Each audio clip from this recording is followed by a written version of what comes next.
ਵਾਹਿਗੁਰੂ ਜੀ ਕਾ ਖਾਲਸਾ ਵਾਹਿਗੁਰੂ ਜੀ ਕੀ ਫਤਿਹ। ਮੈਂ ਤੁਹਾਡੀ ਹੋਸਟ ਨੀਲਮ ਕੌਰ ਤੇ ਮੈਂ ਟੀਵੀ 84 ਦੇ ਸਾਰੇ ਦਰਸ਼ਕਾਂ ਦਾ ਦਿਲੀ ਸਵਾਗਤ ਕਰਦੀ ਹਾਂ ਪ੍ਰੋਗਰਾਮ ਸੱਚੋ ਸੱਚ ਵਿੱਚ। ਰੋਜ਼ਾਨਾ ਦੀ ਤਰ੍ਹਾਂ ਤੁਹਾਡੇ ਤੇ ਸਾਡੇ ਹਰਮਨ ਪਿਆਰੇ ਡਾਕਟਰ ਅਮਰਜੀਤ ਸਿੰਘ ਮੇਰੇ ਨਾਲ ਬੈਠੇ ਹੋਏ ਨੇ। ਆਓ ਉਹਨਾਂ ਨਾਲ ਮਿਲ ਕੇ ਪ੍ਰੋਗਰਾਮ ਸ਼ੁਰੂ ਕਰਦੇ ਹਾਂ। ਜੀ ਡਾਕਟਰ ਸਾਹਿਬ, welcome to our show. Thank you so much. ਜੀ ਡਾਕਟਰ ਸਾਹਿਬ, ਅੱਜ 21 ਅਪ੍ਰੈਲ 2015 8 ਵਿਸਾਖ ਨਾਨਕਸ਼ਾਹੀ ਸੰਮਤ 547 ਦਾ ਦਿਨ ਹੈ ਤੇ ਡਾਕਟਰ ਸਾਹਿਬ ਪ੍ਰੋਗਰਾਮ ਦੇ ਸ਼ੁਰੂ ਵਿੱਚ ਤੁਸੀਂ ਅੱਜ ਸਾਡੇ ਦਰਸ਼ਕਾਂ ਨਾਲ ਕਿਹੜਾ ਅਹਿਮ ਵਿਸ਼ਾ ਸਾਂਝਾ ਕਰਨ ਜਾ ਰਹੇ ਹੋ? ਦੇਖੋ, ਅੱਜ ਦੇ ਇਸ ਓਪਨਿੰਗ ਸੈਗਮੈਂਟ 'ਚ ਅਸੀਂ ਦੋ ਸਬਜੈਕਟਸ ਦੇ ਉੱਤੇ ਵਿਚਾਰ ਕਰਾਂਗੇ।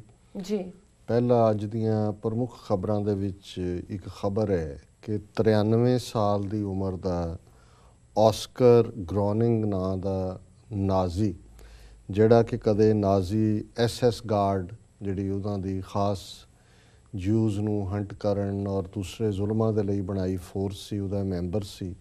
21 ਸਾਲ ਦੀ ਉਮਰ 'ਚ ਉਹਨੇ ਜੁਆਇਨ ਕੀਤਾ ਸੀ ਇਸ ਨੂੰ, ਔਰ ਉਹਨੂੰ ਬੁੱਕ ਕੀਪਰ ਆਫ ਆਸਟਵਿਚ ਕਿਹਾ ਜਾਂਦਾ। ਆਸਟਵਿਚ ਕੰਸੈਂਟਰੇਸ਼ਨ ਕੈਂਪ ਉਹ ਕੈਂਪ ਸੀ ਜਿਹਦੇ 'ਚ 3 ਲੱਖ ਤੋਂ ਜ਼ਿਆਦਾ ਜਿਹੜੇ ਯਹੂਦੀ ਨੇ ਉਹ ਮਾਰ ਮੁਕਾਏ ਗਏ। ਜੀ, ਹੁਣ ਇਸ ਵਾਕਿਆ ਨੂੰ ਲਗਭਗ 1945 ਦੇ ਵਿੱਚ ਸੈਕੰਡ ਵਰਲਡ ਵਾਰ ਖ਼ਤਮ ਹੋਇਆ ਹੈ। ਇਹ ਜਿਹੜਾ ਜਿਊਜ਼ ਦੀ ਪਰਸੀਕਿਊਸ਼ਨ 1941 ਤੋਂ ਲੈ ਕੇ 45 ਤੱਕ, ਜਦੋਂ ਕਿ ਯੂਰਪ ਦੇ ਵਿੱਚ ਪੋਲੈਂਡ, ਹੰਗਰੀ, ਯੂਕਰੇਨ, ਇਹਨਾਂ ਸਾਰੇ ਦੇਸ਼ਾਂ ਜਿੱਥੇ ਜਿੱਥੇ ਨਾਜ਼ੀ ਜਾਂਦੇ ਗਏ, ਉੱਥੋਂ ਉਹਨਾਂ ਨੇ ਜਿਹੜਾ ਇਕੱਲੇ ਹੰਗਰੀ 'ਚੋਂ ਹੀ 3 ਲੱਖ ਤੋਂ ਜ਼ਿਆਦਾ ਯਹੂਦੀ ਫੜ ਕੇ ਆਸਟਵਿਚ ਦੇ ਕੈਂਪਾਂ ਦੇ ਵਿੱਚ ਭੇਜੇ ਸੀ। ਹੁਣ ਇਸ ਵਾਕਿਆ ਨੂੰ ਜਿਹੜਾ ਹੈ ਉਹ ਲਗਭਗ 72 ਸਾਲ ਜਾਂ 75 ਸਾਲ ਹੋ ਚੁੱਕੇ ਨੇ। ਔਰ ਇਹ ਗੱਲ ਖਬਰ ਇਸ ਲਈ ਵੀ ਅਹਿਮੀਅਤ ਰੱਖਦੀ ਹੈ ਵੀ ਅਸੀਂ ਜਦੋਂ ਸਿੱਖਾਂ ਦੇ ਖਿਲਾਫ ਵਾਰ ਕ੍ਰਾਈਮ ਕਰਨ ਵਾਲਿਆਂ ਦੀ ਗੱਲ ਕਰਦੇ ਹਾਂ, ਜੂਨ 84, ਨਵੰਬਰ 84, ਅਜੇ 30-31 ਸਾਲ ਹੋਏ ਨੇ ਔਰ ਉੱਥੋਂ ਦਾ ਕੋਈ ਜਸਟਿਸ ਨਿਕਲਣਾ ਨਹੀਂ ਹੈ। ਸੋ ਇਹ ਖਬਰ ਦੇਖਦੇ ਹਾਂ ਮੈਨੂੰ ਇਹ ਖਿਆਲ ਜਿਹੜਾ ਹੈ ਉਹ, ਕਿਉਂਕਿ ਜਦੋਂ ਵੀ ਪਹਿਲਾਂ ਵੀ ਇਸ ਕਿਸਮ ਦੀ ਕੋਈ ਖਬਰ ਆਉਂਦੀ ਹੈ ਕਿ ਅਜੇ ਅਸੀਂ ਜਸਟਿਸ ਲੈਣਾ ਜੀ, ਔਰ ਇਸ ਕਿਸਮ ਦੇ ਜਿਹੜੇ ਵਾਰ ਕ੍ਰਿਮੀਨਲ ਨੇ, ਜੇ 70 ਸਾਲ ਬਾਅਦ ਵੀ ਦੁਨੀਆ ਭਰ ਦੇ ਯਹੂਦੀਆਂ ਨੇ ਅਜੇ ਇਹਨਾਂ ਨੂੰ ਮੁਆਫ ਨਹੀਂ ਕੀਤਾ ਹੈ, ਜਾਂ ਜਿੱਥੇ ਵੀ ਉਹਨਾਂ ਨੂੰ ਨਜ਼ਰ ਆਉਂਦਾ ਹੈ ਵੀ ਕੋਈ ਵੀ ਰੋਲ ਵਾਲਾ ਬੰਦਾ ਜਿਸ ਨੇ ਯਹੂਦੀਆਂ ਨੂੰ ਮਾਰਨ ਦੇ ਵਿੱਚ ਰੋਲ ਅਦਾ ਕੀਤਾ ਹੈ, ਉਹ ਬਿਨਾਂ ਉਮਰ ਦੀ ਪਰਵਾਹ ਕੀਤੇ। ਹੁਣ 93 ਸਾਲ ਦਾ ਬੰਦਾ ਟਰਾਇਲ 'ਚ ਹੈ ਕਿ ਇਹਦਾ ਕੀ ਰੋਲ ਰਿਹਾ ਹੈ। ਇਹ ਬੁੱਕ ਕੀਪਰ ਆਫ ਦਾ ਆਸਟਵਿਚ ਸੀ ਔਰ ਇਹਨੇ ਜਿਹੜਾ ਇਹ ਰੋਲ ਅਦਾ ਕੀਤਾ, ਉਹਨੂੰ ਕਿੰਨੀ ਕੈਦ ਹੁੰਦੀ ਹੈ, ਹੋ ਸਕਦਾ ਹੈ ਟਰਾਇਲ ਦੇ ਦੌਰਾਨ ਹੀ ਮਰ ਜਾਏ। ਲੇਕਿਨ ਇਹਨਾਂ ਨੇ ਜਿਹੜਾ ਉਹ ਮੈਸੇਜ ਸੀ, ਜਿਹੜਾ ਮੈਂ ਵੀ ਬੜੀ ਕਲੀਅਰਲੀ ਜਿਹੜਾ 1994 ਦੇ ਵਿੱਚ ਕੁਲਦੀਪ ਨਈਅਰ ਨੂੰ ਦਿੱਤਾ ਸੀ ਸ਼ਿਕਾਗੋ ਦੀ ਸਟੇਜ ਤੋਂ, ਉਹਨੂੰ ਕਿਹਾ ਸੀ ਕਿ ਜਿਹੜੇ ਤੁਹਾਡੇ ਜਿਨ੍ਹਾਂ ਦਾ ਤੂੰ ਸਟੂਜ ਬਣ ਕੇ ਆਇਆ, ਜਿਨ੍ਹਾਂ ਦਾ ਐਂਬੈਸਡਰ ਤੂੰ ਲੱਗਣਾ ਅਮਰੀਕਾ ਦੇ ਵਿੱਚ, ਉਸ ਵੇਲੇ ਜਿਹੜਾ ਦੇਵ ਗੌੜਾ ਪ੍ਰਧਾਨ ਮੰਤਰੀ ਸੀ, ਵੀ ਇਹ ਮੈਸੇਜ ਸਾਰੇ ਵਾਰ ਕ੍ਰਿਮੀਨਲਸ ਨੂੰ ਦੇ ਦਿਓ ਕਿ we will chase you, will find you, extradite you, try you and hang you. ਕਿ ਵੀ ਇਹ ਜਿੰਨੇ ਵਾਰ ਕ੍ਰਿਮੀਨਲ ਨੇ ਇਹਨਾਂ ਨੂੰ ਅਸੀਂ ਚੇਜ਼ ਕਰਾਂਗੇ ਕਿ ਕਿਤੇ ਵੀ ਜਾ ਕੇ ਲੁਕਣ, ਫਾਈਂਡ ਦੈਮ, ਅਸੀਂ ਉਹਨਾਂ ਨੂੰ ਲੱਭਾਂਗੇ, ਐਕਸਟਰਾਡਾਈਟ ਕਰਾਂਗੇ, ਖਾਲਿਸਤਾਨ ਲੈ ਕੇ ਜਾਵਾਂਗੇ, ਇਹਨਾਂ ਤੇ ਮੁਕੱਦਮੇ ਚਲਾਵਾਂਗੇ ਔਰ ਇਹਨਾਂ ਨੂੰ ਹੈਂਗ ਕਰਾਂਗੇ। ਜੀ, ਸੋ ਅਸੀਂ ਸਮਝਦੇ ਹਾਂ ਵੀ ਇਸ ਮਾਮਲੇ ਦੇ ਵਿੱਚ ਜਿਵੇਂ ਛੋਟੀ ਜਿਹੀ ਯਹੂਦੀ ਕੌਮ ਨੇ, ਸਾਰੀ 14-15 ਮਿਲੀਅਨ ਇਹਨਾਂ ਦੀ ਗਿਣਤੀ ਹੈ ਦੁਨੀਆ 'ਚ, ਜਿਹੜਾ ਉਹਨਾਂ ਦਾ ਦੇਸ਼ ਇਜ਼ਰਾਈਲ ਹੈ ਉਹਦੀ ਸਾਰੀ 6-7 ਮਿਲੀਅਨ ਆਬਾਦੀ ਹੈ। ਇਹਦੇ ਬਾਵਜੂਦ ਜਿਸ ਡਿਟਰਮੀਨੇਸ਼ਨ ਦੇ ਨਾਲ ਹੁਣ ਅੱਜ ਇਜ਼ਰਾਈਲ ਇੱਕ ਦੁਨੀਆ ਦਾ ਜਿਹੜਾ ਡਿਸੀਜਨ ਮੇਕਰ ਮੁਲਕ ਹੈ, 5ਵਾਂ-6ਵਾਂ ਵੈਪਨ ਐਕਸਪੋਰਟਿੰਗ ਮੁਲਕ ਹੈ, ਉਹਨਾਂ ਦੀ ਜਿਹੜੀ ਗ੍ਰਾਸ ਹੈ ਨਾ GNP ਉਹ ਅਮਰੀਕਾ ਤੋਂ ਜ਼ਿਆਦਾ ਹੋਏਗੀ ਜਾਂ ਬਰਾਬਰ ਹੋਏਗੀ। ਸਾਰੇ ਅਰਬ ਦੇਸ਼ਾਂ ਨੂੰ ਉਹਨੇ ਬੀਟ ਕੀਤਾ ਹੈ। ਉਹ ਡਿਸਾਈਡ ਕਰਦਾ ਵੀ ਈਰਾਨ ਨਾਲ ਕੀ ਸੰਬੰਧ ਹੋਣੇ ਨੇ ਕਿ ਨਹੀਂ ਹੋਣੇ। ਅਮਰੀਕਾ 'ਚ ਜੇ ਵਾਈਟ ਹਾਊਸ ਨਹੀਂ ਵੀ ਚਾਹੁੰਦਾ ਸੀ ਕਿ ਨਤਾਨਯਾਹੂ ਆਏ, ਉਹਨਾਂ ਦੀ ਇੰਨੀ ਕੁ ਆਪਣੀ ਤਾਕਤ ਹੈ within the senate and Congress ਕਿ ਨਤਾਨਯਾਹੂ ਨੇ ਆ ਕੇ ਜਿਹੜਾ ਉਹ ਸੈਨੇਟ ਔਰ ਕਾਂਗਰਸ ਨੂੰ ਐਡਰੈਸ ਕੀਤਾ, ਇਹਦੇ ਬਾਵਜੂਦ ਕਿ ਵਾਈਟ ਹਾਊਸ ਦੀ ਉਹਦੇ 'ਚ ਰਜ਼ਾਮੰਦੀ ਨਹੀਂ ਸੀ। ਇੰਨੀ ਪਾਵਰ ਹੋਣ ਦੇ ਬਾਵਜੂਦ ਉਹਨਾਂ ਨੂੰ ਇਹ ਭੁੱਲਿਆ ਨਹੀਂ ਹੈ ਕਿ ਜਿਨ੍ਹਾਂ ਨੇ ਜ਼ੁਲਮ ਕੀਤੇ ਨੇ ਉਹਨਾਂ ਨੂੰ ਸਜ਼ਾ ਯਾਫਤਾ ਕਰਨਾ। ਔਰ ਮੈਂ ਬਿਫੋਰ ਕਿ ਇਸ ਬਾਰੇ ਦਰਸ਼ਕ ਸਾਡੇ ਸਕਰੀਨ 'ਤੇ ਦੇਖ ਸਕਣ, BBC ਦੀ ਸ਼ਾਰਟ ਇੱਕ ਡਾਕੂਮੈਂਟਰੀ ਵੀ ਸੀ ਜਿਹਦੇ 'ਚ ਉਹਦੇ ਨਾਲ ਇੰਟਰਵਿਊ ਸੀ, ਪਰ ਉਸ ਤੋਂ ਪਹਿਲਾਂ ਮੈਂ ਥੋੜ੍ਹਾ ਜਿਹਾ ਵੇਰਵਾ ਇਸ ਘਟਨਾ ਦਾ, ਪਿਕਚਰਸ ਉਹ ਦੇਖ ਰਹੇ ਨੇ ਦਰਸ਼ਕ, ਉਸ ਦੀ ਜਦੋਂ ਕਿ ਉਹ 21 ਸਾਲਾਂ ਦਾ ਭਰਤੀ ਹੋਇਆ ਔਰ ਅੱਜ ਉਹ 93 ਸਾਲ ਦਾ ਜਦੋਂ ਜੱਜਾਂ ਦੇ ਸਾਹਮਣੇ ਉਹ ਟਰਾਇਲ ਫੇਸ ਕਰ ਰਹੇ ਔਰ ਉਸ ਨੇ ਇਹ ਜਿਹੜੀ ਸਟੋਰੀ ਹੈ BBC ਦੀ ਹੈ ਓਰੀਜਨਲ ਅੱਜ ਦੀ। A 93-year-old former Nazi SS guard known as bookkeeper of Auschwitz has admitted he is morally guilty. ਉਹਨੇ ਕਿਹਾ ਜੀ ਮੈਂ ਵੈਸੇ ਤਾਂ ਕੋਈ ਰੋਲ ਪਰ ਮੇਰੀ ਮੋਰਲ ਗਲਤੀ ਹੈ ਜੀ। Oscar Groening spoke at the beginning of his trial for being an accessory to the murder of at least 300,000 Jews at the concentration camp. ਇੱਕ ਕੈਂਪ ਸੀ ਨਾਜ਼ੀਆਂ ਨੇ ਲਾਏ ਹੋਏ ਕੰਸਨਟ੍ਰੇਸ਼ਨ ਕੈਂਪ, ਉੱਥੇ ਜਿਨ੍ਹਾਂ ਨੂੰ ਯਹੂਦੀਆਂ ਨੂੰ ਬਾਕੀ ਜਿਹੜੇ ਮੁਲਕਾਂ ਤੇ ਨਾਜ਼ੀਆਂ ਦਾ ਕਬਜ਼ਾ ਹੁੰਦਾ ਗਿਆ ਉੱਥੋਂ ਟ੍ਰੇਨਾਂ 'ਚ ਭਰ ਕੇ ਲਿਆਂਦਾ ਜਾਂਦਾ ਸੀ। ਉੱਥੇ ਉਹਨਾਂ ਦਾ ਸਾਰੀਆਂ ਜਿਹੜੀਆਂ ਬਿਲੋਂਗਿੰਗਸ ਨੇ ਉਹ ਕੱਢ ਲਈਆਂ ਜਾਂਦੀਆਂ ਸੀ, ਜੋ ਖੋਹ ਲਿਆ ਜਾਂਦਾ ਸੀ ਉਹਨਾਂ ਤੋਂ ਸਭ ਕੁਝ। ਔਰ ਫਿਰ ਕਈ, ਕਿਉਂਕਿ ਉਸ ਜ਼ਮਾਨੇ ਦੇ ਵਿੱਚ ਇਹ ਇੱਕ ਸ਼ੌਕ ਹੁੰਦਾ ਸੀ ਕਿ ਜੇ ਅੰਦਰਲਾ ਦੰਦ ਨਹੀਂ ਹੈ ਉਸ ਦੇ ਉੱਤੇ ਸੋਨੇ ਦਾ ਦੰਦ ਚਾੜਨਾ, ਜਾਂ ਵੈਸੇ ਵੀ ਦੰਦ ਦੇ ਉੱਤੇ ਸੋਨੇ ਦਾ ਚਾੜਨਾ ਜੀ। ਈਵਨ ਉੱਥੇ ਨਾਜ਼ੀਆਂ ਨੇ ਉਹ ਵੀ ਰੱਖੇ ਸੀ ਜਿਹੜੇ ਉਸ ਸੋਨੇ ਨੂੰ ਕੱਢ ਲੈਂਦੇ ਸੀ ਕਿ ਬਈ ਇਹਨੂੰ ਹੁਣ ਮਾਰਨਾ ਗੈਸ ਚੈਂਬਰ 'ਚ ਸੁੱਟ ਕੇ, ਤੇ ਪਹਿਲਾਂ ਉਹ ਜਿਹੜਾ ਸੋਨਾ ਕੱਢੋ।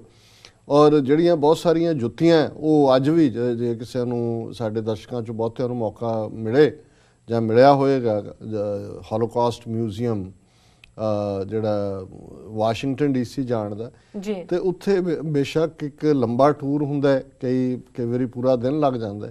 ਪਰ ਜਦੋਂ ਮੈਂ ਪਹਿਲੀ ਵਾਰ ਉਦੋਂ ਡਾਕਟਰ ਸਿੰਥੀਆ ਜਿਨ੍ਹਾਂ ਨੇ ਸਿੱਖ ਸਟਰਗਲ ਦੇ ਉੱਤੇ ਕਿਤਾਬ ਲਿਖੀ ਹੈ fighting for faith and nation, dialogues with Sikh militants, ਉਹਨਾਂ ਨਾਲ ਮੈਂ ਉਹਨਾਂ ਦੇ ਬੁੱਕ ਪ੍ਰੋਜੈਕਟ ਤੇ ਕੰਮ ਕਰ ਰਹੇ ਸੀ। 94-95 ਪੀਰੀਅਡ ਦੀ ਗੱਲ ਹੀ ਹੋਏਗੀ ਔਰ ਅਸੀਂ ਵਾਸ਼ਿੰਗਟਨ ਸੀ। ਸੋ ਉਹ ਮੇਰੇ ਨਾਲ ਸਨ ਜਦੋਂ ਅਸੀਂ ਹੋਲੋਕਾਸਟ ਮਿਊਜ਼ੀਅਮ ਪਹਿਲੀ ਵਾਰ ਦੇਖਿਆ ਵਾਸ਼ਿੰਗਟਨ ਜੀ। ਔਰ ਬੇਸ਼ੱਕ ਉੱਥੇ ਸਕਰੀਨਸ ਲੱਗੀਆਂ ਨੇ, ਪੂਰਾ ਅੰਦਰ ਤੁਸੀਂ ਜਾ ਕੇ ਅੱਖਾਂ ਅਥਰੂਆਂ ਨਾਲ ਤਰ ਹੁੰਦੀਆਂ, ਤੁਸੀਂ ਜ਼ੁਲਮ ਦੇਖਦੇ ਹੋ। ਪਰ ਜਿਹੜੀ ਸਭ ਤੋਂ ਜ਼ਿਆਦਾ ਜਿਸ ਗੱਲ ਨੇ ਪ੍ਰਭਾਵਿਤ ਕੀਤਾ ਮੈਨੂੰ ਵੀ ਔਰ ਡਾਕਟਰ ਸਿੰਥੀਆ ਵੀ ਬਾਅਦ 'ਚ ਉਹਨਾਂ ਨੇ ਕਿਹਾ ਕਿ that was the most impressive, ਇੱਕ ਕਮਰੇ ਦੇ ਵਿੱਚ ਉਹਨਾਂ ਨੇ ਬਹੁਤ ਸਾਰੀਆਂ ਜੁੱਤੀਆਂ ਰੱਖੀਆਂ ਹੋਈਆਂ ਜਿਹੜੇ ਲੋਕ ਅੰਦਰ ਗੈਸ ਚੈਂਬਰਾਂ ਦੇ ਵਿੱਚ ਭੇਜੇ ਜਾਂਦੇ ਸੀ, ਬਾਹਰ ਉਹਨਾਂ ਨੇ ਜੋੜੇ, ਉਹਦੇ 'ਚ ਬੱਚਿਆਂ ਦੇ ਵੀ ਸੀ ਛੋਟੇ ਉਹਨਾਂ ਦੀਆਂ ਜੁੱਤੀਆਂ, ਵੱਡੇ ਸਾਈਜ਼ ਦੂਜੇ, ਇੱਦਾਂ ਢੇਰ ਲੱਗਾ ਹੋਇਆ। ਪਰ ਉਹ ਸਭ ਤੋਂ ਜ਼ਿਆਦਾ, ਔਰ ਮੈਨੂੰ ਉਸ ਵੇਲੇ ਹੀ ਡਾਕਟਰ ਸਿੰਥੀਆ ਨੇ ਸਵਾਲ ਪੁੱਛਿਆ ਕਿ ਜੂਨ 84 'ਚ ਜਦੋਂ ਘੱਲੂਘਾਰਾ ਹੋਇਆ ਜਾਂ ਦੂਜਾ ਕਿ ਵੀ ਤੁਹਾਡੇ ਬਾਹਰ ਜੋੜਾ ਘਰ ਨੇ, ਮੈਂ ਕਿਹਾ ਹਾਂ। ਕਹਿੰਦੇ ਵੀ ਹੁਣ ਬੇਸ਼ੱਕ ਇਹ ਰੌਲਾ ਹੈ ਕਿ ਵੀ 8000 ਮਾਰਿਆ ਅੰਦਰ, 10000 ਮਾਰਿਆ ਦੂਜਾ, ਵੀ ਜ਼ਾਹਰ ਹੈ ਜਿਹੜੇ ਅੰਦਰ ਗਏ ਉਹ ਜੁੱਤੀਆਂ ਬਾਹਰ ਲਾ ਕੇ ਗਏ ਸੀ ਜੀ, ਤੇ ਉਹ ਜੁੱਤੀਆਂ ਕਿੱਥੇ ਨੇ? ਕਿ ਵੀ ਉਹਨੂੰ ਕਹਿਣ ਲੱਗੇ ਵੀ ਜੇ ਇਹ ਪਾਰਟ ਇਹਨਾਂ ਨੇ ਕੰਸਨਟ੍ਰੇਸ਼ਨ ਕੈਂਪਾਂ ਦਾ ਗੈਸ ਚੈਂਬਰ 'ਚ ਭੇਜਣ ਤੋਂ ਦਾ ਰੱਖਿਆ, ਤੇ ਉਹਨਾਂ ਨੇ ਕਿਹਾ ਵੀ that will be the most important thing. ਇੱਕ ਤਾਂ ਤੁਹਾਨੂੰ ਗਿਣਤੀ ਜਿਹੜੀ ਆ ਉਹ ਕਰਨੀ ਸੌਖੀ ਹੋਏਗੀ ਕਿ ਵੀ ਕਿੰਨੇ ਲੋਕ ਅੰਦਰ ਮਾਰੇ, ਔਰ ਦੂਸਰਾ ਉਹ ਜੇ ਤੁਸੀਂ ਫਿਊਚਰ ਦੇ ਵਿੱਚ ਕੁਝ ਬਣਾਉਂਦੇ ਹੋ ਤਾਂ that should be kept as an evidence ਜੀ। ਤੇ ਮੈਂ ਉਸ ਪੀਰੀਅਡ 'ਚ ਉੱਥੋਂ ਜਿਸ ਤੋਂ ਵੀ ਕੋਈ ਜਾਣਨ ਦੀ ਕੋਸ਼ਿਸ਼ ਕੀਤੀ, ਕਿਸੇ ਕੋਲ ਕੋਈ ਨਾ ਜਵਾਬ ਸੀ, ਨਾ ਹੀ ਸਾਡਾ ਕੋਈ ਕੌਮੀ ਤੌਰ ਤੇ ਪਾਰਟ ਹੁੰਦਾ ਵੀ ਸਾਡਾ ਕੀ ਇੰਟਰਸਟ ਹੈ। ਸੋ ਇਹ ਜਿਹੜਾ ਪਾਰਟ ਸੀ ਕਿ ਜਿਸ ਤਰੀਕੇ ਦੇ ਨਾਲ ਉਹਨਾਂ ਸਾਰਿਆਂ ਨੂੰ ਉਹਨਾਂ ਨੇ ਉੱਥੇ ਲਿਜਾ ਕੇ ਮਾਰਿਆ, ਇਸ ਦੀ ਉਹਨੇ 3 ਲੱਖ ਯਹੂਦੀ ਇਕੱਲਾ ਜਿਹੜਾ ਹੈ ਉਸ ਆਸਟਵਿਚ ਕੈਂਪ ਦੇ ਵਿੱਚ ਹੀ ਮਾਰਿਆ ਗਿਆ। He described his role of counting money confiscated from new arrivals and said he witnessed mass killings but denied any direct role in the genocide. ਕਹਿੰਦਾ ਜੀ ਮੇਰੀ ਡਿਊਟੀ ਤਾਂ ਉੱਥੇ ਬੁੱਕ ਕੀਪਰ ਸੀ ਕਿ ਜਿਨ੍ਹਾਂ ਨੂੰ ਅਸੀਂ ਲਿਆਂਦੇ ਸੀ ਉਹਨਾਂ ਨੂੰ ਮਾਰਨ ਤੋਂ ਪਹਿਲਾਂ ਉਹਨਾਂ ਦਾ ਪੈਸਾ ਕੱਢਦੇ ਸੀ, ਤੇ ਮੈਂ ਉਹ ਮਨੀ ਦਾ ਹਿਸਾਬ ਰੱਖਦਾ ਸੀ ਜੀ।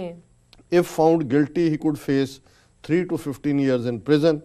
Addressing the judges, Mr. Groening also said, I ask for forgiveness. ਮੈਂ ਮਾਫੀ ਚਾਹੁੰਦਾ। I share morally in the guilt, but whether I am guilty under criminal law, you will have to decide. ਕਿ ਮੈਂ ਇਖਲਾਕੀ ਤੌਰ ਤੇ ਗੁਨਾਹਗਾਰ ਸਮਝਦਾ, ਪਰ ਮੈਨੂੰ ਤੁਹਾਡੇ ਕ੍ਰਿਮੀਨਲ ਲਾਅ ਦੇ ਥੱਲੇ ਮੈਂ ਗਿਲਟੀ ਹੋਵਾਂਗਾ ਕਿ ਨਹੀਂ, ਇਹਦਾ ਫੈਸਲਾ ਤੁਸੀਂ ਕਰਨਾ। ਇਹ ਫਾਈਨਲ ਟਰਾਇਲ, ਕਿਉਂਕਿ ਜਿੰਨੇ ਵੀ ਨਾਜ਼ੀ ਹੁਣ ਤੱਕ ਰਹੇ ਨੇ 90 ਸਾਲ ਦੇ, ਤੇ ਪਹਿਲਾਂ ਵੀ ਟਰਾਇਲ ਹੋਇਆ ਹੈ, ਇਹ ਉਹਨਾਂ ਨੇ ਕਿਹਾ this is expected to be one of the final trials for Nazi war crimes. ਹੁਣ BBC ਨੇ ਜਿਹੜਾ ਉਸ ਸੀਨ ਨੂੰ ਬਿਆਨਿਆ ਕਿ ਜਦੋਂ ਬੰਦਾ ਕੋਰਟ ਰੂਮ 'ਚ ਆਇਆ, Oscar Groening looked frail as he entered the courtroom, leaning on a walking frame. ਕਮਜ਼ੋਰ ਸੀ ਔਰ ਹੱਥ ਦੇ ਵਿੱਚ stick C, but his voice was strong and steady as he spoke for nearly an hour. ਉਹਨੇ 1 ਘੰਟਾ ਜੱਜਾਂ ਨੂੰ ਸੰਬੋਧਨ ਹੋਇਆ। 4 survivors from the notorious death camp faced him across the room. ਹੁਣ ਇਹ 3 ਲੱਖ ਤੋਂ ਜ਼ਿਆਦਾ ਤਾਂ ਮਾਰ ਦਿੱਤੇ, ਪਰ ਜਦੋਂ ਤੱਕ ਅਜੇ ਹੋਰ ਲਿਆ ਕੇ ਉੱਥੇ ਇਕੱਠੇ ਸੀ, ਮਾਰੇ ਜਾਣੇ ਸੀ। ਫਿਰ ਲੜਾਈ ਦਾ ਜਿਹੜਾ ਉਹ ਰੰਗ ਢੰਗ ਬਦਲਣਾ ਸ਼ੁਰੂ ਹੋਇਆ, ਨਾਜ਼ੀਆਂ ਨੂੰ ਹਾਰ ਹੋਈ, ਉਹਨਾਂ ਨੇ ਮਾਸਕੋ ਤੇ ਅਟੈਕ ਕੀਤਾ, ਉੱਥੇ ਸਰੈਂਡਰ ਕੀਤਾ ਰਸ਼ੀਅਨ ਆਰਮੀ ਨੇ। ਇੱਧਰ ਹੀਰੋਸ਼ੀਮਾ ਨਾਗਾਸਾਕੀ ਤੇ ਬੰਬ ਸੁੱਟਤੇ ਅਮਰੀਕਾ ਨੇ, ਜਾਪਾਨੀਆਂ ਨੇ ਸਰੈਂਡਰ ਕੀਤਾ। ਸੋ ਕੁਛ ਜਿਹੜੇ ਬਿਲਕੁਲ ਹੱਡੀਆਂ ਦੇ ਮੁੱਠ ਬਣੇ ਹੋਏ ਲੋਕ ਸੀ, ਜਿਨ੍ਹਾਂ ਨੂੰ ਗੈਸ ਚੈਂਬਰਾਂ 'ਚ ਧੱਕਣਾ ਸੀ, ਉਹ ਜਿਉਂਦੇ ਜਿਹੜੇ ਬਚ ਗਏ। ਔਰ ਉਹਨਾਂ 'ਚੋਂ ਹੀ ਹੁਣ ਜਦੋਂ ਇਸ ਕਿਸਮ ਦੇ ਟਰਾਇਲ ਚੱਲਦੇ ਨੇ, ਨਿਊਰਮਬਰਗ ਟਰਾਇਲ ਚੱਲੇ ਨਾਜ਼ੀਆਂ ਦੇ ਖਿਲਾਫ, ਜਾਂ ਹੁਣ ਤੱਕ ਜਿਹੜੇ 93 ਸਾਲ ਦੇ ਇਸ ਬੁੱਢੇ ਨੂੰ ਵੀ ਘੜੀਸ ਕੇ ਲਿਆਏ ਨੇ, ਉਹਦੇ 'ਚ ਉਹ ਸਰਵਾਈਵਰ ਨੇ ਕੰਸਨਟ੍ਰੇਸ਼ਨ ਕੈਂਪਾਂ ਦੇ ਬਚੇ ਹੋਏ, ਜਿਨ੍ਹਾਂ ਨੇ ਜਿਹੜੇ ਗਵਾਹੀ ਦਿੰਦੇ ਨੇ ਕਿ ਅਸੀਂ ਪਛਾਣਦੇ ਕਿ ਇਹ ਬੰਦਾ ਸੀ, ਇਹਨੇ ਸਾਡੇ ਜਿਹੜੇ ਨੇ ਉਹ ਪੈਸੇ ਕੱਢੇ ਸੀ, ਜਾਂ ਇਹ ਜਿਹੜਾ ਉਹਨਾਂ ਦਾ ਸਹਿਯੋਗੀ ਸੀ। ਸੋ 4 survivors from the notorious death camp faced him across the room. Much of his testimony described his attempts to achieve his ambition of being an SS executive to work as a bookkeeper for the Nazis. ਉਹਨੇ ਕਿਹਾ ਜੀ ਮੈਂ ਉਹਨਾਂ ਦਾ bookkeeper ਸੀ, ਮੈਂ executive ਬਣਨਾ ਚਾਹੁੰਦਾ ਸੀ, ਉਹਨਾਂ ਦੀ hire post ਤੇ ਜਾਣਾ ਚਾਹੁੰਦਾ ਸੀ। But there were haunting moments too. For a little while we saw the horrors of Auschwitz through his eyes. ਜਦੋਂ ਹੁਣ ਉਹ ਬਿਆਨ ਕਰ ਰਿਹਾ ਤਾਂ ਉਹਨਾਂ ਨੇ ਕਿਹਾ ਵੀ ਉਹ ਸਾਰੇ ਟਰਾਇਲ ਦੇ ਵਿੱਚ ਤੁਸੀਂ ਉਹ ਖੌਫਨਾਕ ਜਿਹੜਾ ਵਾਕਿਆ ਹੈ ਉਸ ਕੈਂਪ ਦਾ ਉਹ ਦੇਖ ਸਕਦੇ ਸੀ। The survivors watched him impassively, but their younger relatives shook their hands in disbelief as he recounted his arrival at the camp as a young SS guard. He had been plied with vodka by officers there, he said. He even described the vodka bottles. As they drank, the officers told him the camp was for deported Jews, that those Jews prisoners would be killed and disposed of. Later he pulled out a water bottle. I'll drink from it like I drank from those vodka bottles in Auschwitz. ਜੀ ਹੁਣ ਇਹ ਜਿਹੜਾ part ਹੈ ਇਹ ਵੀ ਮੈਨੂੰ ਆਪਣੀ ਧਰਤੀ ਪੰਜਾਬ ਵੱਲ ਲੈ ਜਾਂਦਾ ਹੈ ਕਿ ਕਿਵੇਂ ਸ਼ਰਾਬ ਦੇ ਨਸ਼ੇ ਵਿੱਚ ਧੁੱਤ ਜਿਹੜੇ ਟਾਰਚਰਰ ਨੇ ਉਹ ਇੰਟਰੋਗੇਸ਼ਨ ਸੈਂਟਰਾਂ ਦੇ ਵਿੱਚ ਉਹਨਾਂ ਨੂੰ ਕਿਵੇਂ ਰੱਜ ਕੇ ਸ਼ਰਾਬ ਉਹਨਾਂ ਨੇ ਪੀਤੀ ਹੁੰਦੀ ਸੀ ਔਰ ਟਾਰਚਰ ਕਰਦੇ ਸੀ। ਹੁਣ ਇਹ ਕਹਿ ਰਿਹਾ ਕਿ ਵੀ ਮੈਂ ਜਦੋਂ ਗਿਆ ਉੱਥੇ ਨੌਕਰੀ ਜੁਆਇਨ ਕੀਤੀ, ਵੋਦਕਾ ਰਸ਼ੀਅਨ ਸ਼ਰਾਬ ਹੈ ਔਰ ਉਹਦੇ ਵਿੱਚ ਕਈ ਗੁਣਾ ਜ਼ਿਆਦਾ ਅਲਕੋਹਲ ਹੁੰਦਾ ਹੈ ਆਮ ਸ਼ਰਾਬ ਨਾਲੋਂ ਵੀ, ਬਹੁਤ ਸਟਰੋਂਗ ਅਲਕੋਹਲਿਕ ਡਰਿੰਕ ਹੈ ਜੀ। ਉਹਨੇ ਕਿਹਾ ਕਿ ਜੀ ਮੈਨੂੰ ਜਿਹੜੀ ਹੈ ਉਹ ਵੋਦਕਾ ਉਹਨਾਂ ਨੇ ਪਿਆਈ ਔਰ ਮੈਂ ਵੋਦਕਾ ਪੀਂਦਾ ਸੀ, ਔਰ ਈਵਨ ਕੋਰਟ ਰੂਮ 'ਚ ਵੀ ਜਿਹੜੀ ਪਾਣੀ ਦੀ ਬੋਟਲ ਦੇ ਕੋਲ ਸੀ ਉਹਨੂੰ ਫੜ ਕੇ ਉਹ ਪੀਣ ਲੱਗ ਗਿਆ ਕਿ ਜੀ ਮੈਂ ਦੱਸਾਂ ਕਿ ਮੈਂ ਵੋਦਕਾ ਕਿੱਦਾਂ ਪੀਂਦਾ ਸੀ, ਕਿਹੜੇ। ਸੋ ਜ਼ਾਹਰ ਹੈ ਕਿ ਦੁਨੀਆ ਭਰ 'ਚ ਜਿਹੜੇ ਲੋਕ ਜ਼ੁਲਮ ਕਰਦੇ ਨੇ ਉਹ ਸਮਝਦੇ ਨੇ ਵੀ ਹਰ ਹਿਊਮਨ ਬੀਇੰਗ ਕਿਤੇ ਨਾ ਕਿਤੇ ਉਹਦੀ ਸੋਲ ਹੈ, ਆਤਮਾ ਹੈ, ਮਨ ਹੈ। ਜੀ ਹੋ ਸਕਦਾ ਕਿ ਉਹਨੂੰ ਕਿਤੇ ਜਿਹਨੂੰ ਕਹਿੰਦੇ ਨੇ ਪੈਂਗਸ ਆਫ ਕੌਨਸ਼ੀਅੰਸ ਜਾਂ ਉਹਦੀ ਆਤਮਾ ਜਾਗੇ ਅਸੀਂ ਕਹਿੰਦੇ ਹਾਂ, ਜਾਂ ਝੰਜੋੜੇ। ਸੋ ਸ਼ਰਾਬ ਜਾਂ ਨਸ਼ਾ ਜਿਹੜਾ ਹੈ ਉਹ ਉਸ ਜ਼ੁਲਮ ਦੇ ਕਰਨ ਦੇ ਲਈ ਉਹਦੀ ਪ੍ਰੇਰਨਾ ਬਣਦਾ ਹੈ ਕਿ ਉਹ ਭੁੱਲ ਜਾਂਦਾ ਆਪਣੇ ਆਪੇ ਨੂੰ, ਔਰ ਉਹ ਜੋ ਕੁਝ ਕਰ ਰਿਹਾ ਹੁੰਦਾ ਉਸ ਨਸ਼ੇ 'ਚ ਕਰ ਰਿਹਾ ਹੁੰਦਾ। ਔਰ ਇਹੀ ਹਾਲ ਬਹੁਤ ਸਾਰੇ ਪੰਜਾਬ ਦੇ ਵਿੱਚ ਜਿਹੜਾ ਨੇ ਟਾਰਚਰ ਕਰਕੇ ਔਰ ਝੂਠੇ ਪੁਲਿਸ ਮੁਕਾਬਲਿਆਂ 'ਚ ਨੌਜਵਾਨ ਮਾਰੇ, ਉਹਨਾਂ 'ਚੋਂ ਕਈ ਸ਼ਰਾਬ ਪੀ ਪੀ ਕੇ ਮਰ ਗਏ। ਰਿਟਾਇਰਮੈਂਟ ਤੋਂ ਬਾਅਦ ਵੀ ਭਾਵੇਂ ਤਰੱਕੀਆਂ ਤਾਂ ਹੋਈਆਂ, ਸਿਪਾਹੀ ਜਾ ਕੇ SP SSP ਰਿਟਾਇਰ ਹੋਏ, ਕਈ ਜਿਹੜੇ ਨੇ ਉਹਨਾਂ ਦੀ ਨੀਂਦ ਖਤਮ ਹੋ ਗਈ, ਕਈ ਜਿਹੜੇ ਨੇ ਉਹ ਵੈਸੇ ਹੀ ਡੋਰੇ ਭੌਰੇ ਹੋਏ, ਸ਼ਦਾਈ ਹੋਏ ਤੁਰੇ ਫਿਰਦੇ ਨੇ। ਔਰ ਜਿਹੜਾ ਇਹ ਸਾਰਾ ਪਾਰਟ ਜਦੋਂ ਅਸੀਂ ਦੁਨੀਆ ਭਰ 'ਚ ਦੇਖਦੇ ਹਾਂ ਕਿ ਕਿਸ ਤਰੀਕੇ ਦੇ ਨਾਲ ਜਿਨ੍ਹਾਂ ਤੋਂ ਮੌਤ ਦਾ ਜਿਹੜਾ ਉਹ ਤਾਂਡਵ ਨਾਚ ਕਰਵਾਇਆ ਜਾਂਦਾ, ਕਿਵੇਂ ਉਹਨਾਂ ਨੂੰ ਤਿਆਰ ਕੀਤਾ ਜਾਂਦਾ ਹੈ, ਔਰ ਅਲਕੋਹਲ ਜਾਂ ਨਸ਼ਾ ਜਿਹੜਾ ਉਹਦਾ ਇੱਕ ਹਿੱਸਾ ਹੁੰਦਾ। ਹੁਣ ਇਹ ਕਹਿੰਦਾ ਆਈ ਸੌ ਦਾ ਗੈਸ ਚੈਂਬਰਸ ਦਾ ਨੌਨ ਐਜਨਰੀਨ ਜਿਹੜਾ ਇਹ ਕਹਿੰਦੇ ਨੇ ਜਿਹੜਾ 90 ਸਾਲਾਂ ਦਾ ਹੋਏ ਉਹਦੇ ਲਈ ਇਹ ਸ਼ਬਦ ਯੂਜ਼ ਕੀਤਾ ਜਾਂਦਾ ਹੈ ਜੀ। Has achieved notoriety as one of the few Germans to speak out about the role of the genocide, a decision he says he took to stop Holocaust deniers. I saw the gas chambers, I saw the crematoria. He told the BBC in 2005 documentary Auschwitz, the Nazis and Final Solution. I was on the ramp when the selections took place. ਉਹਨੇ ਕਿਹਾ ਜੀ ਕਿ ਇਹਨੇ 2005 ਦੇ ਵਿੱਚ ਇੱਕ BBC ਨੂੰ ਜਿਹੜਾ ਉਹ ਇੰਟਰਵਿਊ ਦੇਣ ਵਾਲੀ ਜਿਹਦੇ ਤੇ ਬੇਸਡ ਡਾਕੂਮੈਂਟਰੀ ਬਣੀ ਕਿ ਆਸਟਵਿਚ ਕੰਸੈਂਟਰੇਸ਼ਨ ਕੈਂਪ ਦਾ ਫਾਈਨਲ ਸੋਲੂਸ਼ਨ, ਕਿਉਂਕਿ ਇਹੀ ਨਾਂ ਜਿਹੜਾ ਹੈ ਇਹਨੇ ਹਿਟਲਰ ਨੇ ਯਹੂਦੀਆਂ ਦੇ ਜਿਹੜੇ ਫਾਈਨਲ ਗੈਸ ਚੈਂਬਰਾਂ 'ਚ ਮਾਰਨ ਦਾ ਰੱਖਿਆ ਸੀ ਫਾਈਨਲ ਸੋਲੂਸ਼ਨ, ਕਿ ਵੀ ਇਹਨਾਂ ਦਾ ਹੱਲ ਹੀ ਇਹ ਹੈ, ਇਹਨਾਂ ਨੂੰ ਬਿਲਕੁਲ ਹੀ ਮਾਰ ਮੁਕਾਓ। ਔਰ ਜੇ ਤੁਸੀਂ ਪੰਜਾਬ ਦੇ ਹਵਾਲੇ ਨਾਲ ਦੇਖੋ ਕਿ ਜਿਸ ਤਰੀਕੇ ਨਾਲ ਉਹਨਾਂ ਨੇ ਪੰਜਾਬ ਦੀ ਜਵਾਨੀ ਦੀ ਨਸਲਕੁਸ਼ੀ ਕੀਤੀ ਔਰ ਜਿਸ ਤਰੀਕੇ ਦੇ ਨਾਂ ਉਹਨਾਂ ਨੇ ਰੱਖੇ ਉਹਨਾਂ ਆਪਣੇ ਆਪਰੇਸ਼ਨਸ ਦੇ ਜਿਹੜੇ ਕਿ ਨਸਲਕੁਸ਼ੀ ਦੇ ਆਪਰੇਸ਼ਨ ਸੀ, operation blue star, operation wood rose ਜੰਗਲੀ ਫੁੱਲ, ਜਿਹਦੇ ਥੱਲੇ ਉਹਨਾਂ ਨੇ ਪੰਜਾਬ ਦੇ 12,000 ਪਿੰਡਾਂ 'ਚ ਅੰਮ੍ਰਿਤਧਾਰੀ ਨੌਜਵਾਨ ਮਾਰੇ। ਫਿਰ ਤੁਸੀਂ ਦੇਖਦੇ ਹੋ ਆਪਰੇਸ਼ਨ ਵੁੱਡ ਰੋਜ਼ ਤੋਂ ਬਾਅਦ ਆਪਰੇਸ਼ਨ ਚੇਜ਼ ਔਰ ਆਪਰੇਸ਼ਨ ਫਾਈਨਲ ਅਸਾਲਟ। ਹੁਣ ਫਾਈਨਲ ਅਸਾਲਟ ਜਦੋਂ ਤੁਸੀਂ ਦੇਖਦੇ ਹੋ, ਇਹ ਉਹ ਆਪਰੇਸ਼ਨ ਹੈ ਜਿਹਦੇ ਥੱਲੇ KP ਗਿੱਲ ਨੇ ਇਕੱਲੇ ਪੰਜਾਬ 'ਚ ਨਹੀਂ ਬਾਹਰਲੀਆਂ ਸਟੇਟਾਂ 'ਚ ਵੀ ਜਾ ਕੇ ਮਾਰੇ। ਹੁਣ ਫਾਈਨਲ ਅਸਾਲਟ ਔਰ ਫਾਈਨਲ ਸੋਲਿਊਸ਼ਨ ਤੁਹਾਨੂੰ ਇੱਕੋ ਜਿਹੇ ਲੱਗਣਗੇ ਕਿ ਜਦੋਂ ਯਹੂਦੀਆਂ ਨੇ ਫਾਈਨਲ ਸੋਲਿਊਸ਼ਨ ਕਿਹਾ ਤੇ ਉਹਦਾ ਕੀ ਮਤਲਬ ਸੀ ਕਿ ਮਾਰ ਮੁਕਾ, ਔਰ ਆਪਰੇਸ਼ਨ ਫਾਈਨਲ ਅਸਾਲਟ ਜਿਹੜਾ ਹੈ ਉਹਦੇ ਥੱਲੇ ਪੰਜਾਬ ਦੇ ਵਿੱਚ ਇੱਕ ਵੱਡਿਓਂ ਪੂਰੀ ਦੀ ਪੂਰੀ ਇੱਕ ਜਿਹੜੀ ਨਸਲ ਹੈ ਉਹ ਮਾਰ ਮੁਕਾਈ ਗਈ। ਔਰ ਉਹਨੇ ਕਿਹਾ ਕਿ ਜੀ ਮੈਂ ਗੈਸ ਚੈਂਬਰ ਦੇਖੇ ਨੇ, ਮੈਂ ਉਹ ਕ੍ਰੀਮੇਟੋਰੀਆ ਜਿੱਥੇ ਉਹਨਾਂ ਨੂੰ ਕ੍ਰੀਮੇਟ ਕੀਤਾ ਜਾਂਦਾ ਸੀ ਮਾਰਨ ਤੋਂ ਬਾਅਦ, ਔਰ ਇਹ ਸਾਰਾ ਪਾਰਟ ਮੈਂ ਦੇਖਿਆ। ਹੁਣ ਅਸੀਂ ਆਪਣੀ ਟੈਕਨੀਕਲ ਟੀਮ ਨੂੰ ਕਵਾਂਗੇ ਕਿ ਉਹ ਜਿਹੜੀ ਸ਼ਾਰਟ BBC ਡਾਕੂਮੈਂਟਰੀ ਹੈ ਉਹ ਚਲਾਉਣ ਔਰ ਫਿਰ ਅਸੀਂ ਅਗਲੇ ਗੱਲ ਕਰਦੇ। ਡਾਕਟਰ ਸਾਹਿਬ ਚੱਲ ਰਿਹਾ, ਤੁਸੀਂ ਆਪਣੀ ਗੱਲ ਜਾਰੀ ਰੱਖੋ। ਅੱਛਾ, ਮੈਂ ਸਮਝਦਾ ਕਿ ਇਸ ਪਾਰਟ ਨੂੰ ਜਿਹੜਾ ਕਨਕਲੂਜਨ ਦੇ ਵਿੱਚ ਮੈਂ ਇਹੀ ਕਹਾਂਗਾ ਕਿ ਬਈ ਜਿਹੜੀ ਉਹਨੇ ਕਨਕਲੂਜਨ ਦੇ ਵਿੱਚ ਇਸ ਸਟੋਰੀ 'ਚ ਗੱਲ ਕਹੀ ਹੈ, what I hope to hear is that aiding in the killing machinery is going to be considered as a crime. Auschwitz survivor Hedy Bond told Reuters news agency, so then no one in the future can do what he did and claim innocence. ਜੀ ਇਹ ਗੱਲ ਬੜੀ important ਹੈ।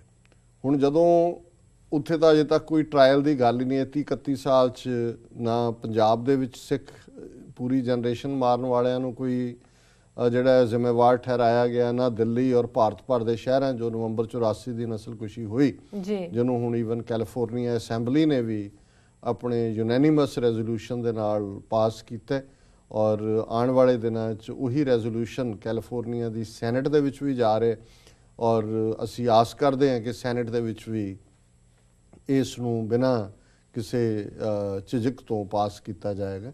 ਸੋ ਇਹ ਤਾਂ ਉਹ ਗੱਲ ਕਰ ਰਿਹਾ ਕਿ ਵੀ ਬੇਸ਼ੱਕ ਇਹ ਬੰਦਾ 93 ਸਾਲਾ ਇਹ ਕਹਿੰਦਾ ਕਿ ਜੀ ਮੈਂ ਖੁਦ ਨਹੀਂ ਮਾਰਿਆ ਹੈ ਕੋਈ ਵੀ ਜੀ, ਪਰ ਮੈਂ ਉੱਥੇ ਮੌਜੂਦ ਜ਼ਰੂਰ ਸੀ ਕਿਉਂਕਿ ਮੈਂ ਉਹਨਾਂ ਦੀ ਨੌਕਰੀ 'ਚ ਸੀ। ਹੁਣ ਜੇ ਇਹਦੀ ਕਨਵਿਕਸ਼ਨ ਹੁੰਦੀ ਹੈ, ਭਾਵੇਂ 10 ਸਾਲ ਦੀ ਉਹਨੂੰ ਸਜ਼ਾ ਹੁੰਦੀ ਹੈ, ਉਹਦੇ ਥੱਲੇ ਜਿਹੜੀ ਗੱਲ ਉਹਨਾਂ ਦਾ ਜਿਹੜਾ ਸਰਵਾਈਵਰ ਹੈ ਜਿਹੜੇ ਉਸ ਕੈਂਪ 'ਚੋਂ ਬਚੇ, ਉਹਨਾਂ ਦਾ ਕਹਿਣਾ ਕਿ ਵੀ ਇਹ ਇੱਕ ਨਵਾਂ ਟ੍ਰੈਂਡ ਸੈਟ ਕਰੇਗਾ। What I hope to hear is that aiding in the killing machinery is going to be considered as a crime, ਕਿ ਸਿਰਫ ਮਾਰਨਾ ਹੀ ਕ੍ਰਾਈਮ ਨਹੀਂ ਹੈ। ਜੇ ਤੁਸੀਂ ਉਸ ਮਸ਼ੀਨਰੀ ਦਾ ਹਿੱਸਾ ਹੋ, ਉਸ ਸਰਕਾਰ ਦੇ ਉਹਨਾਂ ਇਲੀਗਲ ਹੁਕਮਾਂ ਨੂੰ ਮੰਨ ਰਹੇ ਹੋ ਜਿਹਦੇ ਥੱਲੇ ਕਿ ਮਾਰਨ ਦਾ ਜਿਹੜਾ ਉਹ ਪੂਰਾ ਉਹ ਸਾਰਾ ਸਿਸਟਮ ਹੈ, ਫਿਰ ਵੀ ਤੁਸੀਂ ਗਿਲਟੀ ਹੋ। ਔਰ ਉਹਨਾਂ ਨੇ ਕਿਹਾ so then no one in the future can do what he did and claim innocence, ਕਿ ਵੀ ਇਹ ਨਹੀਂ ਹੋਏਗਾ ਭਵਿੱਖ ਦੇ ਵਿੱਚ ਕਿ ਕਿਸੇ ਨੇ ਕੋਈ ਕੀਤਾ ਵੀ ਆ ਔਰ ਕਹੇਗਾ ਜੀ ਨਹੀਂ ਮੈਂ ਇਨੋਸੈਂਟ ਹਾਂ। ਸੋ ਅਸੀਂ ਸਮਝਦੇ ਹਾਂ ਵੀ ਇਹ ਜਿਹੜੀ ਘਟਨਾ ਹੈ ਔਰ ਇਹ ਸਟੋਰੀ ਹੈ, ਇਹਦੇ ਦੋ ਲੈਸਨ ਬੜੇ ਕਲੀਅਰਲੀ ਸਾਡੇ ਨਾਲ ਰਿਲੇਟਡ ਨੇ ਜੀ। ਇੱਕ ਤਾਂ ਇਹ ਹੈ ਕਿ ਈਵਨ ਇਨਸਾਫ ਲੈਣ ਲਈ 75 ਸਾਲ ਬਾਅਦ ਵੀ ਪੱਬਾਂ ਭਾਰ ਹੋਣਾ ਪਏਗਾ ਜੀ ਜੀ ਜੀ, ਔਰ ਅਸੀਂ ਜੇ 30 ਸਾਲਾਂ 'ਚ ਹੀ ਅਸੀਂ ਕਿਹਾ ਕਿ ਨਹੀਂ, ਔਰ ਇਹ ਵੀ ਅੱਜ ਤਾਂ ਹੀ ਸੰਭਵ ਹੋਇਆ ਕਿ 75 ਸਾਲ ਬਾਅਦ ਇਹ ਘੜੀਸ ਕੇ ਜਿਹੜੇ ਨੇ ਜਿੱਥੇ ਵੀ ਲੁਕੇ ਹੋਣ ਇਹਨਾਂ ਨੂੰ ਫੇਸ ਕਰਨਾ ਪੈਂਦਾ ਕਿ ਉਹਨਾਂ ਦਾ ਮੁਲਕ ਇਜ਼ਰਾਈਲ ਬਣਿਆ। ਉਹਨਾਂ ਦੇ ਕੋਲ ਇੱਕ ਮੁਲਕ ਹੈ, ਦੁਨੀਆ ਭਰ 'ਚੋਂ ਤਾਕਤ ਬਣ ਕੇ ਉੱਭਰੇ ਨੇ, ਅਮਰੀਕਾ ਵਰਗੀ ਜਿਹੜੀ ਤਾਕਤ ਹੈ ਉਹਨੂੰ ਵੀ ਉਹ ਹੁਣ ਅੱਖਾਂ ਦਿਖਾਉਂਦੇ ਨੇ। ਔਰ ਇਸ ਲਈ ਸੋ ਇਹ ਗੱਲ ਸਾਨੂੰ ਵੀ ਸਮਝਣ ਦੀ ਲੋੜ ਹੈ ਕਿ ਇੰਡੀਅਨ ਸਿਸਟਮ ਤੋਂ ਤੁਹਾਨੂੰ ਜੇ ਹੁਣ ਨਾਜ਼ੀਆਂ ਦੀ ਸਰਕਾਰ ਹੁੰਦੀ ਤੇ ਨਾਜ਼ੀਆਂ ਦੇ ਸਾਹਮਣੇ ਕੋਈ ਟਰਾਇਲ ਹੋਣੇ ਸੀ, ਉਹਨਾਂ ਨੇ ਤਾਂ ਰਹਿੰਦੇ ਵੀ ਮਾਰ ਦੇਣੇ ਸੀ। ਹੁਣ ਅਸੀਂ ਇੰਡੀਅਨ ਸਿਸਟਮ ਤੋਂ ਜਸਟਿਸ ਮੰਗਦੇ ਹਾਂ, ਅਸੀਂ ਸਮਝਦੇ ਹਾਂ ਜੇ ਉੱਥੋਂ ਇਨਸਾਫ ਨਿਕਲੇਗਾ, ਫਲਾਣੇ ਨੇ ਦੇ ਦਿੱਤਾ, ਮਨਮੋਹਨ ਸਿੰਘ ਆ ਗਿਆ, ਹੁਣ ਮੋਦੀ ਆ ਗਿਆ, ਫਲਾਣਾ ਹੋ ਗਿਆ, ਢਿਮਕਾ ਹੋ ਗਿਆ। ਸੋ ਮੈਂ ਸਮਝਦਾ ਵੀ ਇੱਕ ਪਾਰਟ ਤਾਂ ਇਹ ਬੜਾ ਜ਼ਰੂਰੀ ਹੈ ਇਹ ਸਮਝਣਾ ਕਿ ਵਿਦਆਊਟ ਆਪਣਾ ਹੋਮਲੈਂਡ, ਆਪਣਾ ਘਰ ਬਣਾਏ ਬਿਨਾਂ ਸਾਨੂੰ ਜਸਟਿਸ ਨਹੀਂ ਮਿਲਣਾ। ਔਰ ਦੂਸਰਾ ਜਿਹੜੀ 75 ਸਾਲ ਬਾਅਦ ਵੀ ਉਹਨਾਂ ਦੀ ਦੋਸ਼ੀਆਂ ਨੂੰ ਸਜ਼ਾ ਦੇਣ ਦੀ ਗੱਲ ਹੈ ਜਾਂ ਦਿਵਾਉਣ ਦੀ ਗੱਲ ਹੈ, ਇਹ ਸਪਿਰਿਟ ਸਾਨੂੰ ਵੀ ਔਰ ਜਿਹੜਾ ਮੋਡਸ ਆਪਰੈਂਡੀ ਹੈ ਜਿਵੇਂ ਸਾਰੇ ਕਾਤਲਾਂ ਦਾ ਔਰ ਜ਼ੁਲਮ ਕਰਨ ਵਾਲਿਆਂ ਦਾ ਸ਼ਰਾਬੀ ਬਣਾ ਦੇਣਾ ਔਰ ਉਹਨਾਂ ਨੂੰ ਇਹ ਮਹਿਸੂਸ ਕਰਾਉਣਾ ਕਿ ਜੀ ਤੁਸੀਂ ਤਾਂ ਜੌਬ ਕਰ ਰਹੇ ਹੋ। ਸੋ ਮੈਂ ਸਮਝਦਾ ਹਾਂ ਵੀ ਇਹ ਜਿਹੜੀ ਇੱਕ ਅਵੇਅਰਨੈਸ ਨਾਜ਼ੀ ਟਰਾਇਲਸ ਨੇ ਖੜੀ ਕੀਤੀ ਹੈ, ਅਸੀਂ ਇਸ ਪੈਟਰਨ ਨੂੰ ਫੋਲੋ ਕਰਾਂਗੇ। ਔਰ ਅਗੇਨ ਕਿ ਵੀ ਅਸੀਂ ਜਿਹੜੀ ਗੱਲ ਨਈਅਰ ਨੂੰ ਕਹੀ ਸੀ ਕਿ ਵੀ ਅਸੀਂ ਵੀ ਚੇਜ਼ ਕਰਾਂਗੇ ਇਹਨਾਂ ਕਾਤਲਾਂ ਨੂੰ, ਸਿੱਖਾਂ ਦੀ ਨਸਲਕੁਸ਼ੀ ਕਰਨ ਵਾਲਿਆਂ ਨੂੰ, ਇਹਨਾਂ ਨੂੰ ਲੱਭਾਂਗੇ, ਇਹਨਾਂ ਨੂੰ ਐਕਸਟ੍ਰਾਡਾਈਟ ਕਰਕੇ ਆਪਣੇ ਮੁਲਕ ਖਾਲਿਸਤਾਨ ਲਿਜਾਵਾਂਗੇ, ਮੁਕੱਦਮੇ ਚਲਾਵਾਂਗੇ ਤੇ ਫਾਂਸੀ ਤੇ ਲਟਕਾਵਾਂਗੇ। ਇਸ ਬਾਰੇ ਕੋਈ ਸ਼ੱਕ ਸ਼ੁਬਾ ਨਹੀਂ ਹੋਣਾ ਚਾਹੀਦਾ। ਜੇ 75 ਸਾਲ ਬਾਅਦ ਨਾਜ਼ੀ ਜਿਹੜੇ ਨੇ ਆਪਣੀ ਕੀਤੇ ਦੀ ਸਜ਼ਾ ਪਾ ਰਹੇ ਨੇ ਤੇ ਇਹ ਜਿਹੜੇ ਭਾਰਤੀ ਹਾਕਮਾਂ ਨੇ ਜੋ ਸਿੱਖਾਂ ਤੇ ਜ਼ੁਲਮ ਕੀਤੇ ਨੇ ਔਰ ਕਰ ਰਹੇ ਨੇ, ਇਹਨਾਂ ਨੂੰ ਅਸੀਂ ਹਰ ਹਾਲਤ ਦੇ ਵਿੱਚ ਅਕਾਊਂਟੇਬਲ ਬਣਾਵਾਂਗੇ। ਜੀ ਡਾਕਟਰ। ਸੋ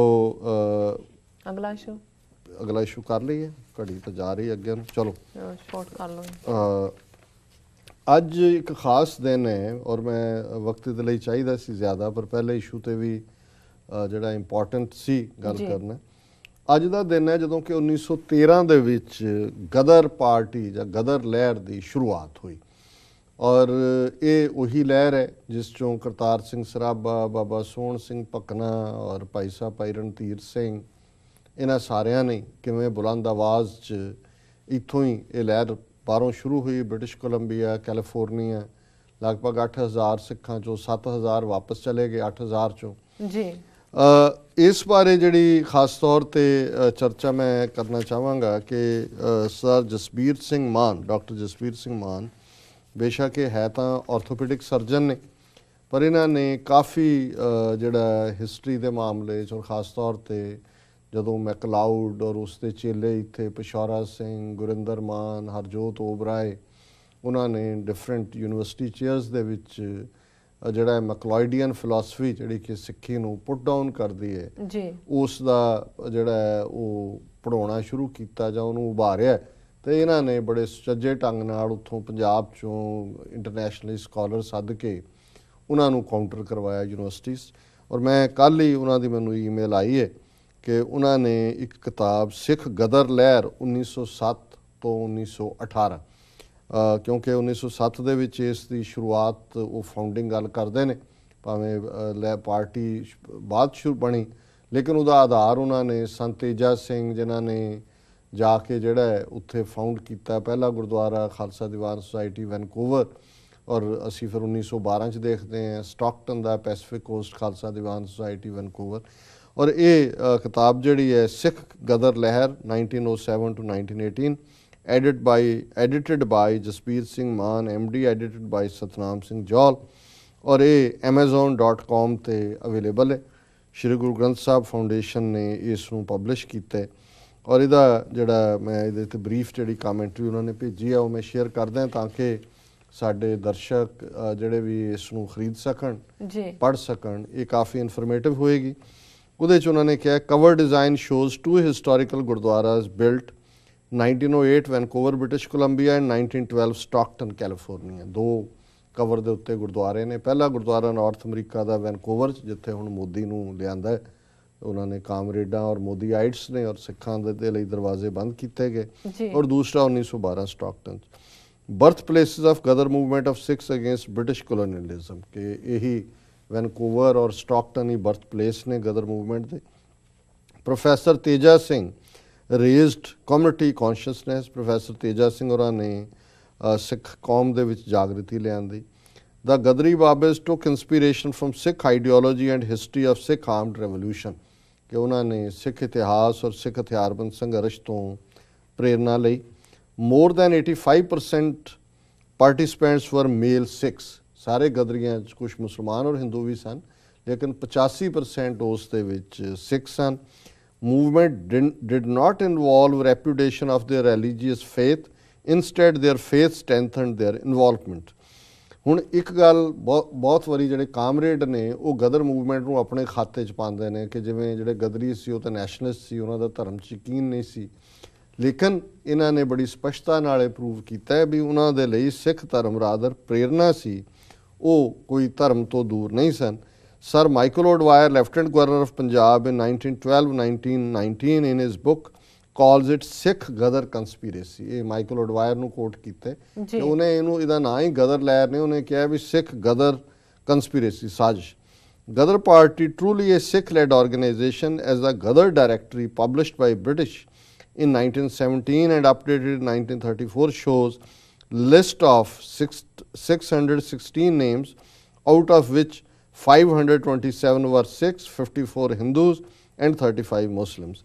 कि ब्रिटिश ने जी डायरैक्टरी पहला छापी 1917 च, फिर 1934 च अपडेट की, ਉਹਦੇ 'ਚ ਉਹਨਾਂ ਨੇ 616 ਜਿਹਨਾਂ ਗਦਰੀਆਂ ਦੇ ਨਾਂ ਦਿੱਤੇ ਨੇ, ਉਹਨਾਂ 'ਚੋਂ 527 ਸਿੱਖ ਸਨ, 54 ਹਿੰਦੂ ਸਨ ਤੇ 35 ਮੁਸਲਮਾਨ ਸਨ।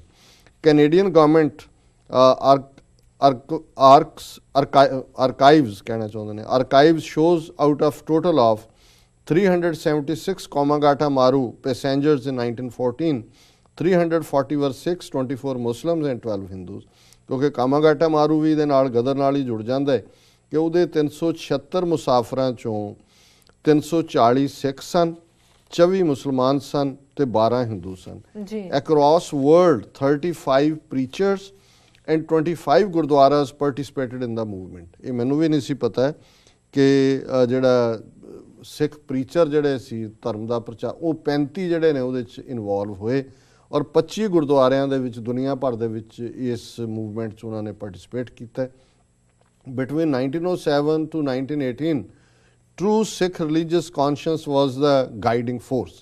ਕਿ ਜਿਹੜੀ ਇਹਨਾਂ ਸਾਲਾਂ ਦੇ ਵਿੱਚ ਉਹਨਾਂ ਦੀ ਜਿਹੜੀ ਪ੍ਰੇਰਨਾ ਸੀ ਉਹ ਸਿੱਖੀ spirit C. From 1905 to 1913 in Europe, Shyamji Krishan Verma's Arya Samaj thought, Veer Savarkar's Abhinav Bharat's thought, and Bhikaji Kama and Sardar Singh Rana's social democratic thought couldn't produce any international mass movement of independence as compared to this North American West Coast movement finally executed through Sikh inspiration।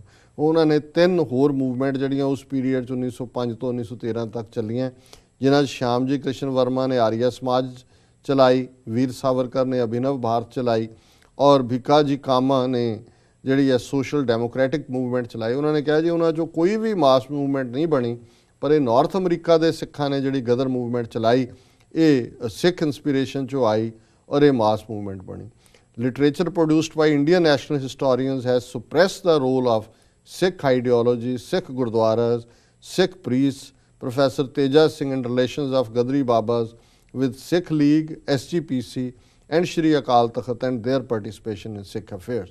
ਕਿ ਇਹ ਇੱਕ ਮੰਦਭਾਗੀ ਗੱਲ ਹੈ ਕਿ ਜਿਹੜਾ ਇਸ period ਦੇ ਵਿੱਚ ਸਾਹਿਤ ਸਾਹਮਣੇ ਆਇਆ ਹੈ ਜੀ ਔਰ ਜਿਹੜੇ ਆਪਣੇ ਆਪ ਨੂੰ ਭਾਰਤੀ ਨੈਸ਼ਨਲ ਹਿਸਟੋਰੀਅਨ ਕਹਿੰਦੇ ਨੇ, ਉਹਨਾਂ ਨੇ ਇਸ ਲਹਿਰ ਦੇ ਵਿੱਚ ਸਿੱਖ ਵਿਚਾਰਧਾਰਾ ਦਾ ਰੋਲ, ਸਿੱਖ ਗੁਰਦੁਆਰਿਆਂ ਦਾ ਰੋਲ, ਸਿੱਖ ਗ੍ਰੰਥੀਆਂ ਰਾਗੀਆਂ ਦਾ ਰੋਲ, ਪ੍ਰੋਫੈਸਰ ਤੇਜਾ ਸਿੰਘ ਦਾ ਰੋਲ ਔਰ ਗਦਰੀ ਬਾਬਿਆਂ ਦੇ ਸਿੱਖ ਲੀਗ ਦੇ ਨਾਲ, SGPC ਦੇ ਨਾਲ ਜਾਂ ਅਕਾਲ ਤਖਤ ਸਾਹਿਬ ਦੇ ਨਾਲ ਜਿਹੜੇ ਸਬੰਧ ਸੀ ਉਹਨਾਂ ਨੂੰ ਮਾਈਨਸ ਕਰਕੇ ਦਿਖਾਇਆ।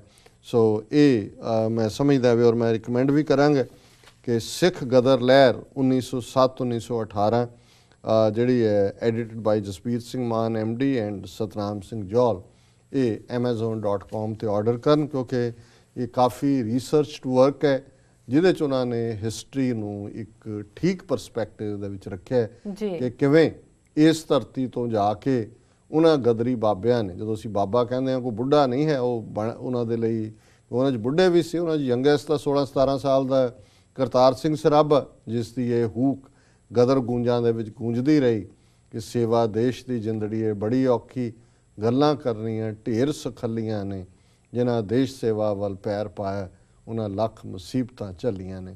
ਔਰ ਫਿਰ ਇਹ ਗਦਰੀ ਕਿਵੇਂ ਹੱਸਦੇ ਹੱਸਦੇ ਫਾਂਸੀ ਦੇ ਤਖਤਿਆਂ ਤੇ ਝੂਲੇ, ਕਿਵੇਂ ਲੰਮੀਆਂ ਕੈਦਾਂ, ਕਾਲਾ ਪਾਣੀ ਔਰ ਦੂਸਰਾ, ਇਸ ਕਿਤਾਬ ਦੇ ਵਿੱਚ ਜ਼ਰੂਰ ਇਸ ਚੈਪਟਰ ਦੇ ਵੀ ਵੇਰਵੇ ਹੋਣਗੇ। ਸੋ ਅਸੀਂ ਇਹ recommendation for reading this book ਕਰਦੇ ਜੀ। ਡਾਕਟਰ ਸਾਹਿਬ, ਇਹਨਾਂ ਦੋਨਾਂ ਵਿਸ਼ਿਆਂ ਤੇ ਆਪਣੀ ਜਾਣਕਾਰੀ ਦੇਣ ਲਈ ਤੁਹਾਡਾ ਬਹੁਤ ਬਹੁਤ ਧੰਨਵਾਦ। ਇਸ ਦੇ ਨਾਲ ਲੈਣੇ ਬ੍ਰੇਕ।